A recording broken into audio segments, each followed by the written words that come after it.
change order number 1 and pay request number 5. Looking for a motion to approve that. So moved. Moved by Rhoda, second by Timpy. Mayor, can I pull C and D Yes, for you may. 3 questions? Yes, you may. All right, so we're looking to approve A and B, January accounts payable and city council business meeting minutes from 12/17. All in favor of that? Aye. Aye. Aye. Opposed, same sign. All right, motion carries. Councilmember Fay, change order number 1, Northdale Construction. I think I'm going to consolidate C and D together. Okay. Dan, welcome. The difference between the change order and the pay request for tonight is roughly about $12,000. Was this more or less a reconciliation of past things, or were we actually doing work over the course of the past 6 weeks? No, there wasn't work done over the last 6 weeks, but there was, if you recall from the last meeting, there were some items that they hadn't submitted some of their So reconciled. invoices. Yeah. Okay. Can you explain why there's negative values on some of the line items, specifically number 25 and number 96? So on 25,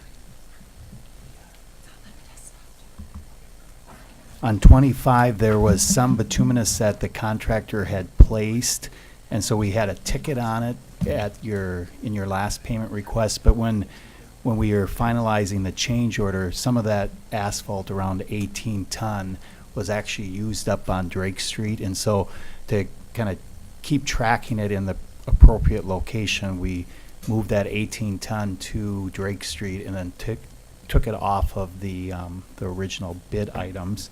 And on 96, I think there was some reconciliation where we had, we go and remeasure some of the quantities, and we saw that we had a quantity that was higher than should have been on the 12-inch RCP. Okay.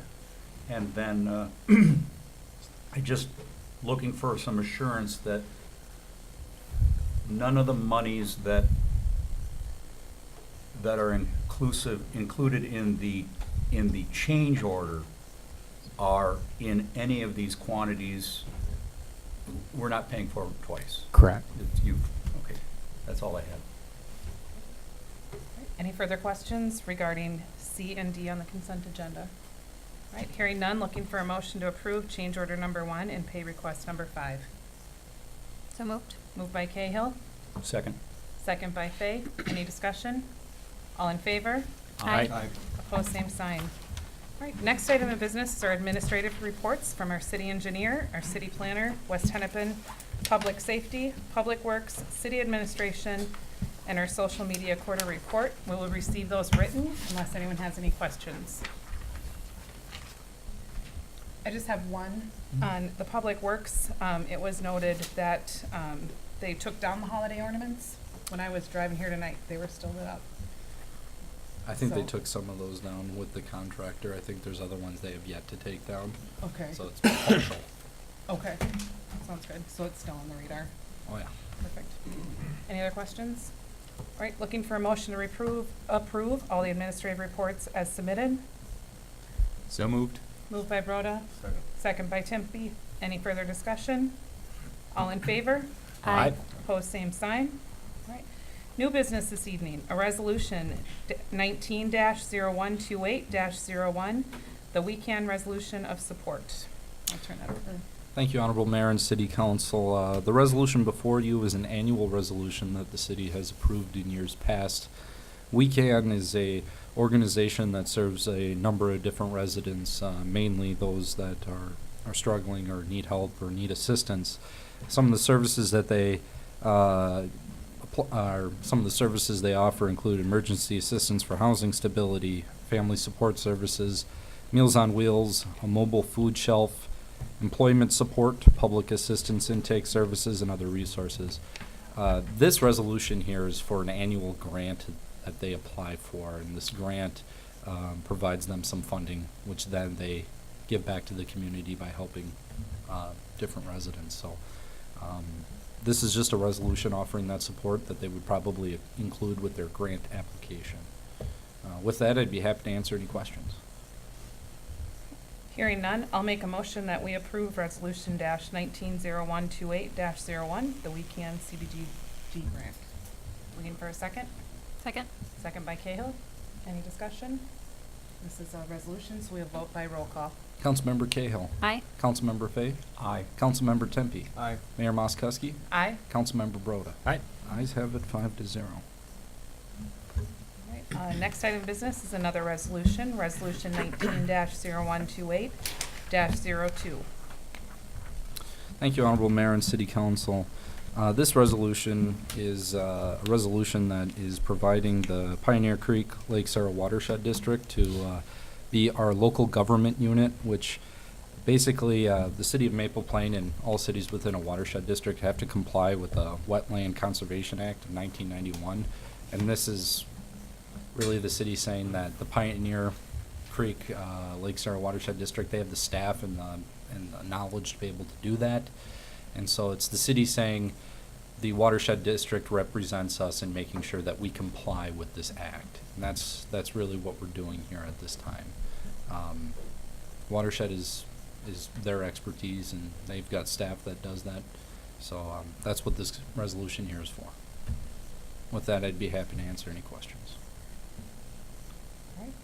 Looking for a motion to pass Resolution 19-0128-02, the Pioneer Sarah Creek Watershed. I'll make that motion. Motion by Fay, Second. second by Broda. Any further discussion or questions? Alright, so roll call again. Councilmember Fay. Aye. Councilmember Tempe. Aye. Mayor Moskowski. Aye. Councilmember Broda. Aye. Councilmember Cahill. Aye.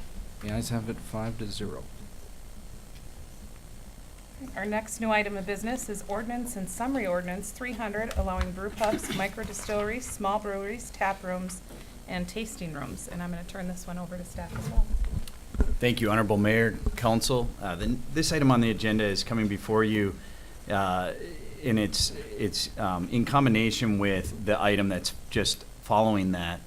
The city had an application come forward for a new micro brewery or brew pub to be located in the former MPFC site. And so I'll kind of go through both of them as kind of one project, but knowing that if the council was going to consider approval, we'd have to adopt the ordinance first, and then we could take action on the conditional use permit and site plan. But with that, the city had an application come forward for the property at 1500 Howard Avenue, which is the former MPFC facility or grocery store that was there. And the application was to develop a portion of that space or redevelop a portion of that space into what we would be categorizing as a brew pub. They would develop and brew beer on site in that facility, as well as then also serve food out of that facility. And so when staff received the application, we reviewed the ordinance, and although we have some language in our ordinance relating to taverns, essentially clubs or lodges, we don't have anything specifically addressing this kind of rather new industry that relates to breweries, distilleries of like craft spirits, craft beer. And we thought it would be prudent for the city to look at integrating some language and specifically definitions and then some standards pertaining to these specific uses, so that it was clear in the city's ordinance how the city was going to be dealing with them, rather than just leaving them clumped into some of the other definitions that we had. So with that, we're proposing an ordinance amendment that would incorporate definitions for several different uses, as well as then establish land use standards for those particular uses. This particular property is in the mixed-use gateway zoning district, so it's zoned MUG. It's guided by the city's comprehensive plan as mixed use, and the property that's being discussed tonight is approximately 3 acres in size. When the city recently approved the Elam Homes development on the property that is just adjacent to this, the 1425 Baker Park Road, it was contemplated that a new east-west street would be redeveloped that would run exactly actually right in front of this entire facility, including the spot that we're talking about, and then connect out onto Howard Avenue, and then all the way through this site and extend to County Road 19 or Baker Park Road over here. And when we did that, we set some parameters and some framework for redevelopment of some of the features of the subject property that we're talking about tonight. But we didn't look at anything relating specifically to any of the existing use that was there when we approved Elam or the redevelopment of that. And so in consideration of the redevelopment of that portion of the building, the proposed use for a brewery/restaurant would generally be permitted under our current zoning ordinance as a permitted use, although again, we don't have that well-defined within our ordinance, so we'd have to clump it into some other definition that's already there.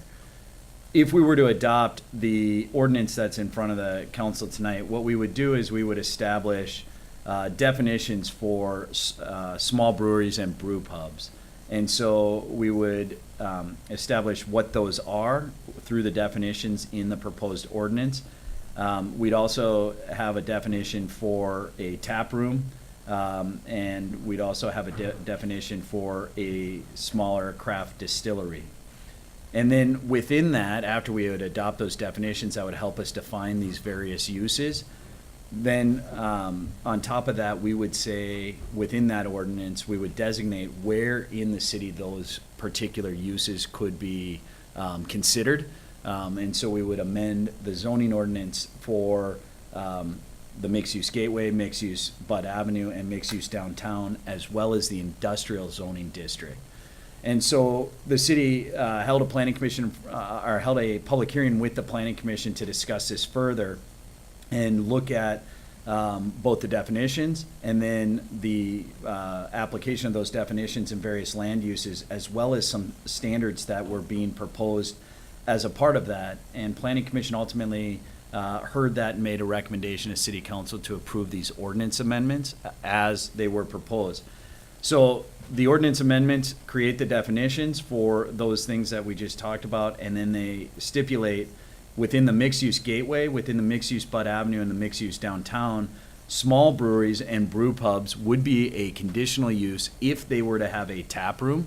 So only if they were to have a tap room, but all of those would be conditional use, meaning they'd come before the council if there was ever an application, so that the city would have an opportunity to review, ensure things like parking, activity, how they interacted with other uses in those districts. You'd always have that opportunity, so making them a conditional use gives the city the ability to just kind of look at those on a case-by-case basis. And then the one thing that we talked about was within the industrial zoning district, allowing micro distilleries operating in conjunction with a tasting room or tap room, or a tasting room in conjunction with a small brewery or micro distillery.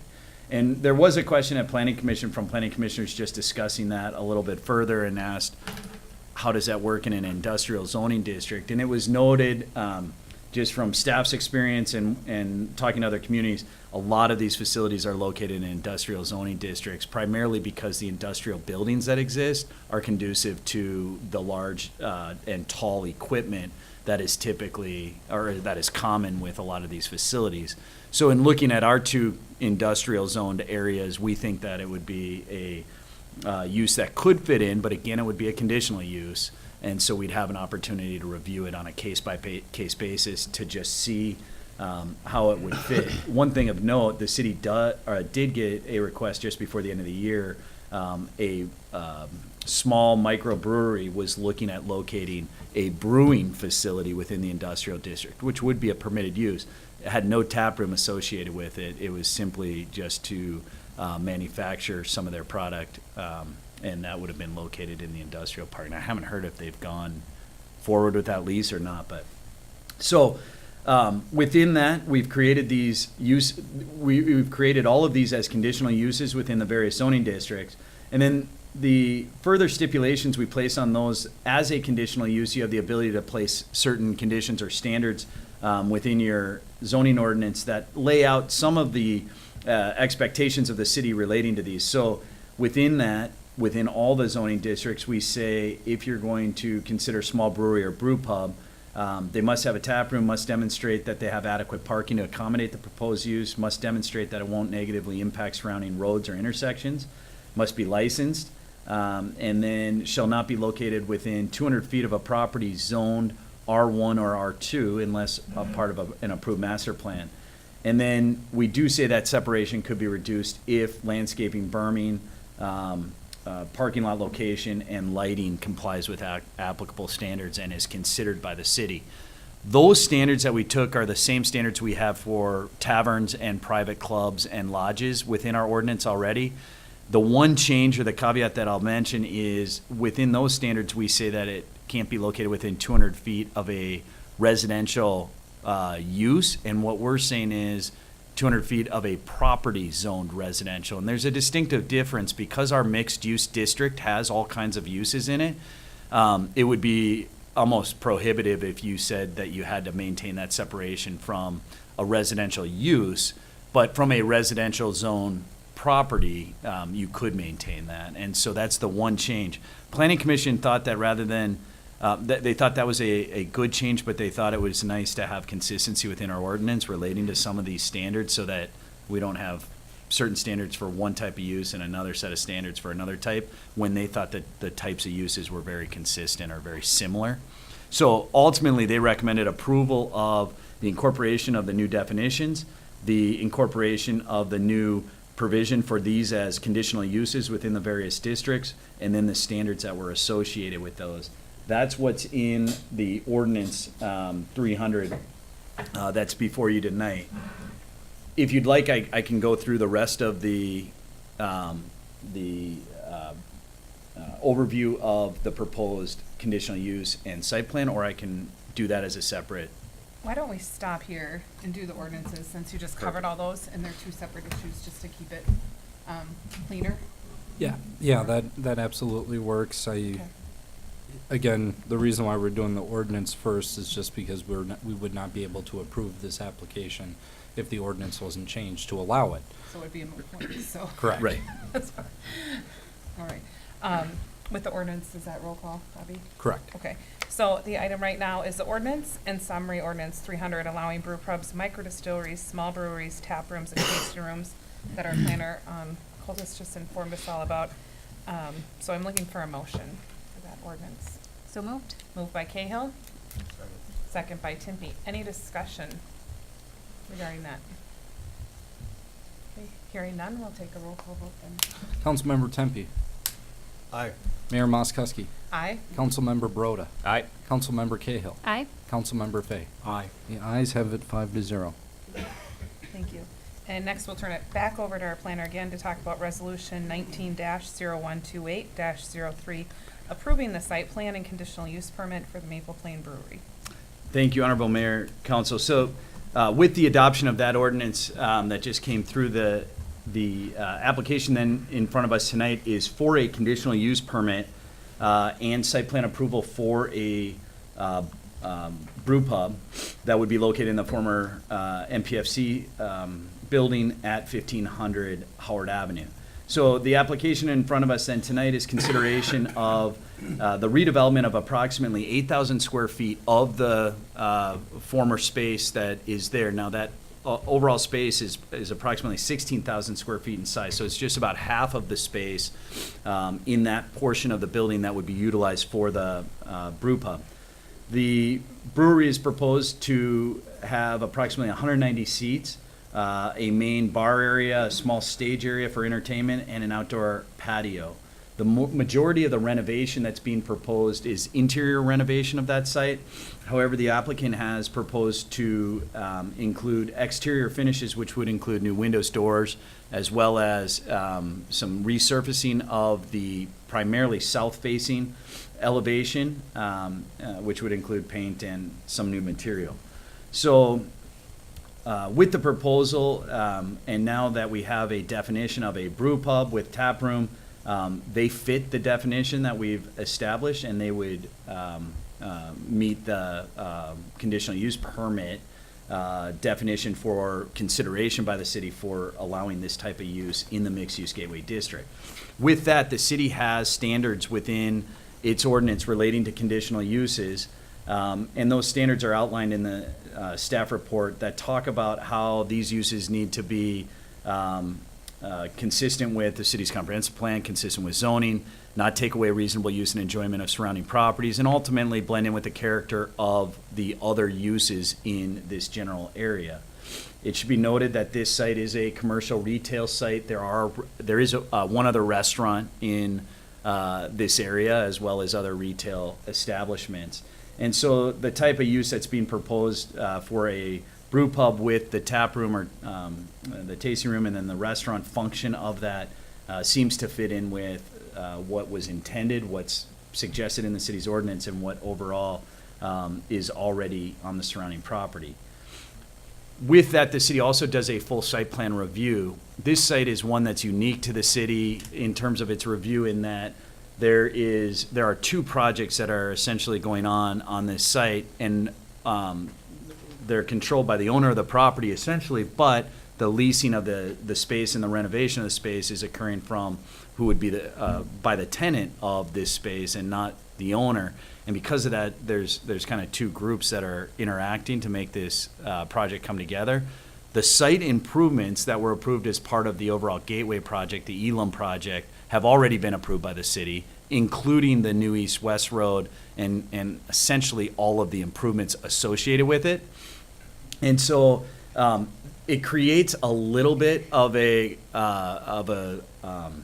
just coordination issue for the city, in that if some of those improvements are not completed by the owner of the site as a part of the Elam, let's say something happens with that project, the city would need to have this applicant come back in front of the city and look at the site plan again, because we're basing some of the assumptions for site plan approval on the idea that these improvements are going to be completed. So this is a little bit of a unique situation. I don't think it's insurmountable. I think we've written it so that if the council wants to consider approval, we've got some measures included in the resolution that gives the city the ability to come back. It also gives the applicant who's going to be investing a considerable amount of money in this project some assurances that they can continue with the use of the property, and then understand what would be expected of them if some of these things don't happen. And so I'll kind of walk through these quickly, and then we can talk about it a little bit further. The first thing that I'm going to show you, this is what was essentially approved. Now, this is an updated plan from where we saw this last year when the city council approved the overall Elam project. And I say updated is we had some conditions in that approval that needed to be corrected by the applicant at the time and by the owner of the site.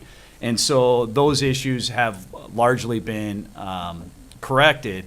You'll notice one thing here, there's some additional filtration basin located in this area that was not shown on the previous plan, and that has come into play following Minnehaha Creek watershed review of the overall project. They've identified that there was some additional storage needed or filtration needed on this project. What that does is it does take away some of the parking spaces. You can also see that these islands, my little light's not as flashy as it needs to be, but the islands that are located along here have been widened out to the dimension that the city had recommended. And you can also see there was an incorporation of a couple additional landscape islands in like this area right here, and then it's really faint, I don't know my battery, in that area right up against the building. And so this plan is very similar to what we had seen before, but it actually provided another layer of detail, and then some of the modifications we had asked for.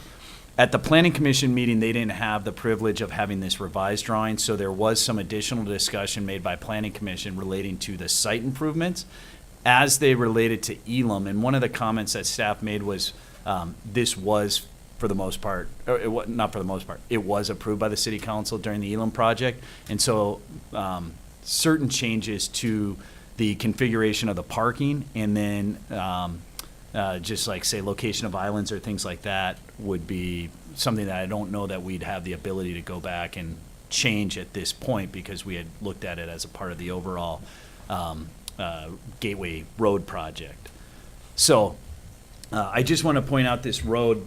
This is one of the improvements that, if this weren't to occur, the parking layout configuration as well as those islands are something that the applicant or the owner of this site in this particular case would have to come back to the city, and we'd have to relook at it because we'd be dealing with then an existing site that's not going to have some of these improvements, especially in front of the building being made to it. And I think the council would then have to look at it again and say, what will we require, knowing that, you know, it's just this building that's now being taken into consideration. So I kind of went through some of those items. If you look at then in the packet, I point out in the green areas, those areas that would need to be landscaped. We're still waiting on landscape plan, and we would ultimately need a landscape plan to show landscaping of this site. This is something we had talked about. We have for the other portion of the property that's associated with the Elam plan, but this is something that we had talked about during that project as well, and it's something that we would still need to be incorporated into the overall site plan. The other piece of the site plan that I wanted to point out is that the applicant is proposing outdoor seating area. That outdoor seating area is being shown on the, yeah, there it is. You can't find it. It's being shown right here on the building, so it's on the west side of the building. So that outdoor seating area is a part of the site plan. One thing we did note is we would expect landscaping around the perimeter of that outdoor seating area. And the applicant has shown elevations, and I'll show you what those look like of what that area looks like. And they have some illustrative landscaping that's shown in those images, but it's not detailed yet on an actual landscape plan. But that is something that we have in the condition of approval, that they would submit that plan to the city. Outside of that, as it relates to site-specific, the biggest thing that we look at then when we go through the overall site plan is parking as it relates to the proposed use. And one of the things we wanted to look at with this site is we've got the 1500 Howard Avenue site, which is from this part of the building, what was the grocery store. There's a line essentially there.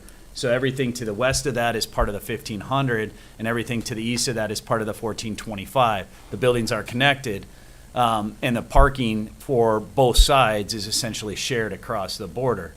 But as we get into a redevelopment situation, we want to make sure that we have a proof of parking that can sustain redevelopment of this space, as well as then redevelopment of maybe some of the other spaces within that. And we want to note that there is a need that parking crosses over, or there's a need for parking to be crossed over between the two sides of the building, even though they're two separate parcels. So we did a full parking analysis for this commercial site, trying to show what it would be if we applied the city standard. And then one of the things we've done, and I've done it specifically as it relates to uses that I consider to be more urban in nature, less suburban, or uses that have a kind of known crossover in hours of operation. So say office building and a bar, or certain types of retail businesses with certain types of restaurants. We know they have distinguished hours of operation where they have their peaks. And if we know that we can differentiate or separate those peak hours, we know that there's going to be available parking for both uses at different times. And rather than parking a site so that you have 100% coverage for all uses all the time, you start to back off and say, well, if this use has a peak at this time and this use has a peak at this time, we don't need parking for both peaks because they can share the parking spaces. And then the peak demand for this site can use the parking during its peak, and the peak demand for this site can use the parking during its peak, and they won't necessarily overlap. So it's called shared parking, and there's a methodology to that, and there's some accepted standards relating to that. And so I applied what I think are some fairly typical standards of shared parking to this site. One of the things I'll note is, and I noted it in the report, restaurants are the highest driver for parking in a commercial setting. And with that, there is a difference between the city's restaurant standard and the shared parking methodology. And it actually is to the detriment of the shared parking methodology, in that the shared parking typically would require less parking. In this case, it requires more parking than the city's ordinance. So it was interesting in the analysis. What happened when I kind of finalized it is there was about a 10-space differential between the two methods, using the city's ordinance and then using the shared parking. The shared parking has less requirement as it relates to retail parking, and so that was shown in there. Overall, I think this site parks just about perfect with the proposed use of the new brew pub and the existing uses. I will note that the 8,000 square feet of space that's adjacent to this, that is undeveloped, I have calculated as a retail use, which is a lower parking than, say, if somebody were to come back with, say, an entertainment use or another restaurant type use. We'd have to really look at the parking area to see if 8,000 more square feet and whatever that brings this parking could support another restaurant type use in this mall area. But as it sits right now, typical retail, typical commercial, the two restaurants, so we have the restaurant on the east end of the site, and we have the restaurant now on the west end. This parking as proposed supports it, but you can see from my analysis, it's like right on. So there's not a ton of play in that. And part of that is because they're adding that filtration basin into this parking area, that we're starting to now get limited. And we all know by driving by that site on any given day, in today's current configuration, there's plenty of parking, lots of parking. But this particular use in 8,000 square feet, we hope brings a lot of people to the site, and we hope it's successful so that it is going to drive parking during peak uses. We're hoping those peak uses are offset from the retail uses like dog grooming and insurance, or even liquor store probably has a real narrow focused window of peak, but otherwise doesn't have high demand. And we know the restaurant on the east side is more of a lunch focused restaurant than a dinner focused restaurant, although that could change as that evolves on its own. So with that, parking is one of the things we considered. If you look at our entire parking analysis and parking breakdown, we identified approximately 120 to 127 spaces, and the plans indicate there will be 122 parking spaces. I will note that does include the 45-degree angle parking. Even these two spaces over here are included in that count. And there was discussion at Planning Commission on whether or not those spaces should be, if we should think about taking those spaces out. The reality is, I think we need the spaces.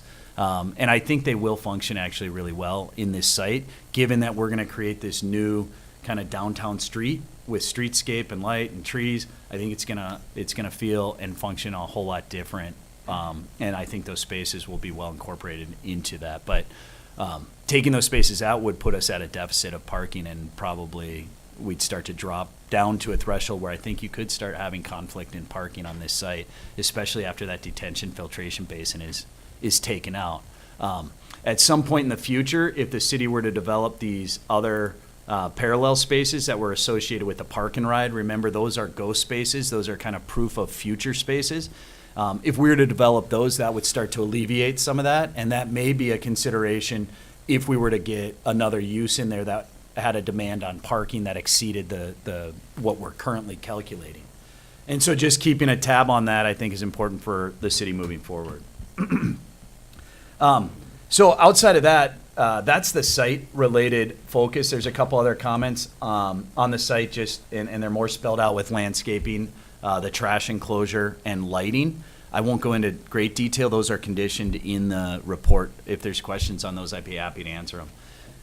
The fun stuff, this is a depiction of the interior layout of the proposed brew pub. It shows the general table configuration, the brewing area, the bar area, and then some of the other auxiliary spaces around the site. Also shows how the site interacts with that outdoor patio. So from a site plan inside the building, shows the improvements. The applicant provided the city with some detailed elevations of what the proposed exterior of the building would look like along with some conceptual sign images, noting that the sign package would have to come back to the city for formal approval. It's not a formal part of this application, but the applicant does show what we believe is compliant signage, which looks really nice with the proposed elevations of the building. So you can see the new windows and doors that would be incorporated into the front of the building, as well as some conceptual paint color and material types on the building. You can also see what the proposed outdoor patio space or outdoor seating space would look like as it relates to that area to the west of the building. The applicant provided some other more three-dimensional looks as well, which shows, again, illustrative landscaping around that patio, as well as in those islands that are in between the parking spaces adjacent to the building. But you start to get a sense of now, with the incorporation of a much wider sidewalk in the front of that building, what that space is going to feel like right in front of the building. You can see that actually creates a much different feel than what's currently there with a much narrower sidewalk. There's another kind of close-up image of where the front door was.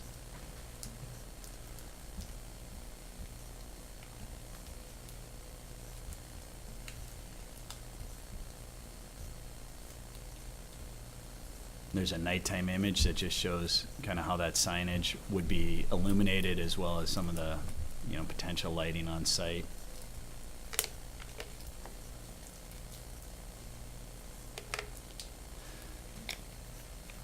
And a little bit more on the lighting, and then overall how that building would fit in. One thing I want to note, Planning Commission did hold a public hearing on this, discuss the building as well as the site layout. One of the things that came up, I've already gone through a lot of the site comments the Planning Commission had, was whether or not this treatment of the facade is going to be carried out all the way to the end, noting that the space to the right of that is undeveloped. And the owners had commented that their intent is ultimately to have that unified, but with the initial phase, they don't know what's going to happen to that space. And you can see from the proposed brew pub in the space that they're taking up how different the front of that building is compared to what's existing. And when I say different, I'm talking about essentially the fenestration, all the windows and openings that are being taken into account and now put into that. And so, doing much more than maybe painting at this point to that space to the east would probably be counterproductive, because you're going to potentially alter that space. And it could be altered just as much as the space on the west side of that building. So that was a comment that the Planning Commission noted, and the owner noted their intent, but also their concern that if they were to spend money trying to carry out any kind of facade improvements, they would be changed or potentially could be changed. So Planning Commission ultimately made a recommendation to the City Council to approve the proposed brew pub with the conditions that are noted in the resolution and in the staff report. Commissioners thought that it met the criteria for granting a conditional use permit. They thought that if the landscaping, lighting, and some of the site improvements were incorporated into finalized plans, that the overall site layout met the requirements for the site review by the city. And so with that, we've included a series of comments in the proposed resolution. The one thing I'll note again that is that there is a condition in there that stipulates a little bit clearer, if the improvements aren't made with the Elam project to the new east-west road, they would have to come back to the city for site plan consideration. And I tried to point out, to the extent that we can, what would be at least contemplated by the city. We don't know what would be approved, because we'd really have to kind of step back and say, okay, if the road's not going in, we have an existing parking lot, how much are we gonna require? And then there's probably some more limitations on what we can require, only from the standpoint that you start getting into pretty significant engineering, grading, drainage issues with that existing parking lot. Whereas right now, they're making some significant improvements to the site, so those things are being integrated in. But if that all goes away, I just want it to be really clear that the city's gonna have to relook at the site piece of it, not the conditional use from a use standpoint. They would be allowed to continue using the building, but there would be some site improvements required by the city. Just to clarify and make sure, that at this time, the city has no concerns that the road wouldn't go through. Yeah. I just want to make that really clear, but when, like Mark's pointing out, when you do have an application like this that's kind of piggybacking off of another already approved application and how that affects this current site that we're talking about, this is just a precautionary measure that staff is taking to help the applicant out as well and making sure that that's explained. But again, staff has no concern at this time about the road not going through. And in a timely fashion as well? Correct. Okay. Yep. So, because I know you've got a 12-month window on here. If it doesn't get done within 12 months, then Oh, yeah. other things kick in. Yeah. Nope. We're aware. Outside of that, I'd be happy to answer any questions, go into more detail. I know there's a lot of detail in the report as well as in the plans that were presented. And the applicants and owners are here as well. One quick question on condition D, under 11. No event shall be permitted in association with the brew pub. What's being referred to there for So events? there was a concern and comment, what we're stating in the condition is no events outside of what would be normal operating would be permitted. So if they were to hold a German Fest or something, we wanted to clarify that outside of the approved outdoor seating area, and then with the no events, you couldn't do anything on top Outdoor of the concerts or conditional something use like that. without coming to the city for a permit. event permit. Yeah, okay. They want to. Yeah. Perfect. Thank you. Just to clarify on that, because I had the same question, is that just outdoor events? Because in one part it says no outdoor events, but then on what we're approving it says no events. So I just want to clarify, is it any events, indoor, I outdoor? guess I'd take feedback from the council on that. I'm good with either way. I mean, there was concerns about events, and that's a broad term, I know.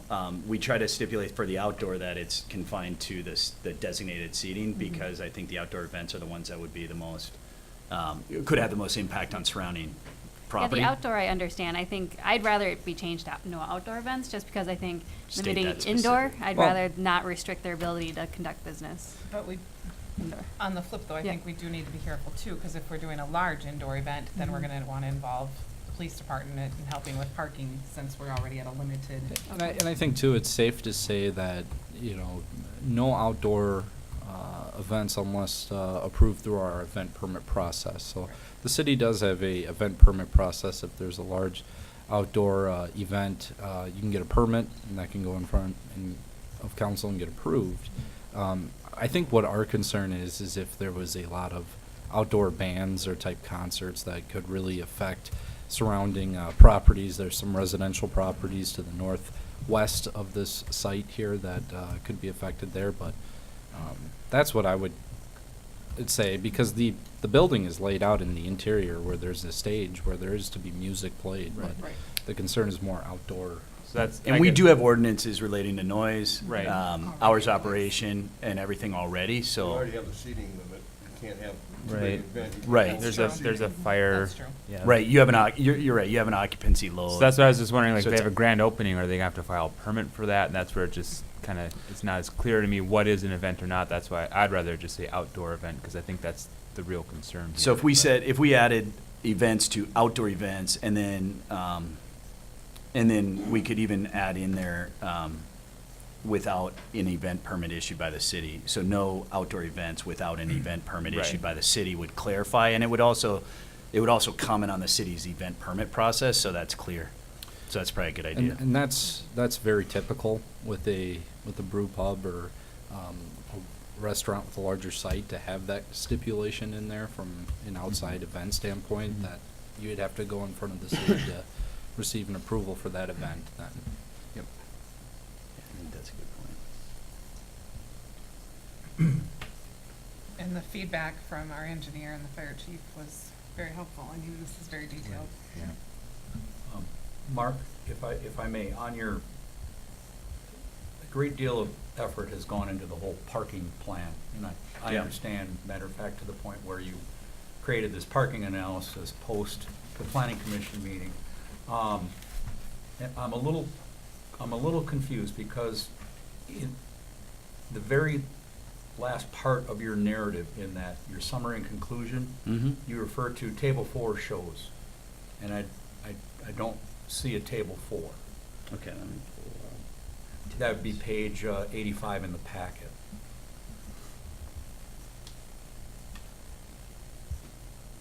It's your page too. It may have been that I needed to refer that to table 2. Under summary and conclusion. Okay, and then the, near the end of that paragraph, you say utilizing both methodologies in both properties, this site has adequate parking to accommodate the proposed existing uses, which is kind of what you've been talking about. But then you follow with, the proposed redevelopment of the 1500 Howard Avenue property does not appear to have adequate parking solely on the available spaces. Is there sufficient parking? Yeah, so, and that's what I went back to, that the parking goes hand in hand. I think that with the, with both lots across the property line, it works. If you were to just say, parking available on the 1500 Howard side to support, you couldn't, it probably doesn't support in and of itself that space plus the 8,000 space that's undeveloped. Then do we need to add this cross-parking memorialization that you spoke of? I mean, or is it, Well, currently, the site is owned by one owner. right, So typically, if there's different owners, that's when you put the you memorial? would for sure need an agreement Okay. that says that this is permitted. Given that the owner does own all the entire building on both sites, that's the understanding moving forward, that this would have to be a shared parking agreement. It's a good comment. I mean, you could require it now so that it's in place. If one of those sites ever sold, you don't have control over the sale of those sites independently. And the owner could just essentially grant a cross-access to the two properties so that because they do function as one. But like you said, they're under ownership now, so it's not an issue today. Can you create a stipulation that if one parcel sells, that there is an agreement? I mean, I don't know if that's a real Do you guys have concern a or not, problem but- with this idea of the cross-access between the two properties? I think we should just require it and just be done with it, right, and because, to worry about it. because then, yeah, There's no liability. administration on and- this yeah. someday is gonna be, Right. This is- Yeah. the agreement is something staff can handle and keep in note. and just as an process. aside, we do have a property on Highway 12 just to the west of this that has this issue, that used to not have the issue, and it just over time changed and they had the issue. There's no formal agreement, there hasn't been a problem, but I have seen problems erupt over time as ownership and just, agreements change. Yeah. So, So yeah. you just add that in as a condition? I think we just add that to the resolution as a final condition that just says, owner shall, prepare and record the cross-access easement between the two properties. And then I know there was a great deal of discussion at the planning commission concerning those 2 spots. I agree with you, leave them, we need the parking. And then Yeah. as far as requiring the owner to complete the facade, Yeah. I think is a waste of money. I agree with you at this time. Throw some paint on it and leave it until it gets leased, because then you're gonna need new architectural renderings anyways, so. And is there language in there that would say that it would be required once that space is developed? So it's not a coat of paint now, or like how does that work? No, because any development of that space is gonna have to come back to the city just like Oh, this did. sure. Yeah, that makes sense. So then we'll be looking at it. Yeah. So if they come in and they say, this looks like this, and we want that to look like, Stone bricks. or- stone, yeah, Yeah, or something, yeah. we'd be able to comment on that. Makes sense. Yep. Yeah. Perfect.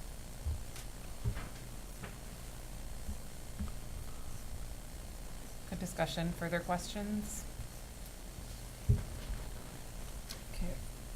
So with that then, I am looking for a motion to pass resolution 19-0128-03, approving the site plan and conditional use permit for the Maple Flame Brewery with the changes recommended tonight regarding the cross easement that staff will add. I'll make that motion. The outdoor events as well for item Oh. D? Yeah. And to clarify. Yeah. outdoor events. Thank you. Thank you. Motion by Councilmember Fay, Second? second by Councilmember Cahill. Any further discussion? Mayor Moskowski. Aye. Councilmember Broda. Aye. Councilmember Cahill. Aye. Councilmember Fay. Aye. Councilmember Tempe. Aye. The ayes have it 5-0. Next item of business is city commission appointments. Thank you, Honorable Mayor and City Council. Historically, every year, whether there's changes to council or not, we sit down and we discuss at a workshop commission assignments for city council members. And what you have before you is a list of different commissions or groups that meet that there is city council representation at. And the list before you lists if the mayor or council members, what commissions or what groups are they assigned to be the city liaison to.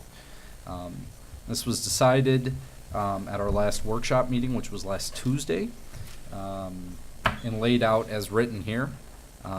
Staff would recommend that we approve this as written, as this memo states right here, but I'd be happy to answer any questions you may have. I think this looks good. Do we need in writing that we are all able to serve as subs for one another, or we just know that? All right, I- perfect. What did you ask? If we needed in writing that we're all able to serve as substitutes for one another, we can't attend. It just, as far as I'm concerned with the Pioneer Sarah Creek, Yep. it, as long as it gets put into the minutes, doesn't Yep. have to be an official document, just as Correct. long as it gets put into the minutes, Bobby, because I will not be at Pioneer Sarah Creek in February, and one of you will have to fill in. And to be a voting member. And be it a has to voting member, and yeah. without the documentation Sure. in front of Judy, you can't do it. So it doesn't have to be in here, just needs to be in the minutes. Perfect. I will make sure that's in there, and I'm sure Judy will be reaching out to me for a copy of those minutes. So probably she will. will. So, We'll just cover all our bases tonight. All right, any further discussion or questions? All right, looking for a motion to approve the city council commission appointments. So moved. Moved by Broda, Second. second by Timpy. Any further discussion? All in favor? Aye. Opposed, same sign. Next item of business is Orno Community Education Summer Recreation Program. thank you, Honorable Mayor and City Council.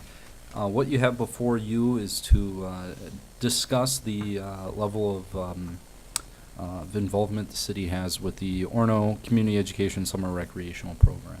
So a little history: at our last business meeting in December, the Orno Community Education had representatives come out and present some information on their summer recreational program. As a result of that meeting, City Council voted to approve last year's invoice that was for the summer recreational program. What we're talking about here tonight is going forward, so 19 and beyond. And I laid out just some information, some facts. In between these meetings, the mayor and myself met with the Orno Community Education, Orno Community Ed, and we talked about some of a little bit more of the details, a little bit more of the numbers about number of participants, where does the city's funding go to, and just some information that came from that. We're invoiced last year $1,709.78.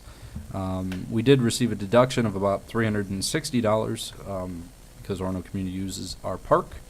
The cost per kid to be enrolled is $74 after the city contributes. So there's an additional cost outside of what just the city contributes. The cost per kid without city contribution is $148.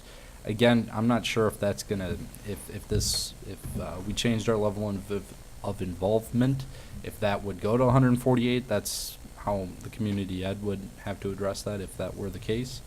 The city averaged about 11 kids in attendance per event, is what we also found. The program is cost-based, and no revenue is created by offering this program. And this is the only program offered by community education that the city financially contributes to as well. So just some information there. what I took the liberty of doing is I laid out some options for city council, and this is not necessarily saying that city council has to take one of these avenues. We could take a different avenue if they'd like. But the three options that I laid out for city council is option number one would be the Maple Plain City Council continues to fully financially support the summer recreation program and offer Rainbow Park in kind for the program to operate, so kind of as is. They'd give us the deduction off of the invoice for using the park. Option number two, the city of Maple Plain no longer financially supports the summer recreation program and will charge for park use. Number three, the city of Maple Plain will provide a $500 contribution to the summer recreation program and will provide use of Rainbow Park free of charge. Number four, the city of Maple Plain will provide a $500 contribution to the summer recreation program and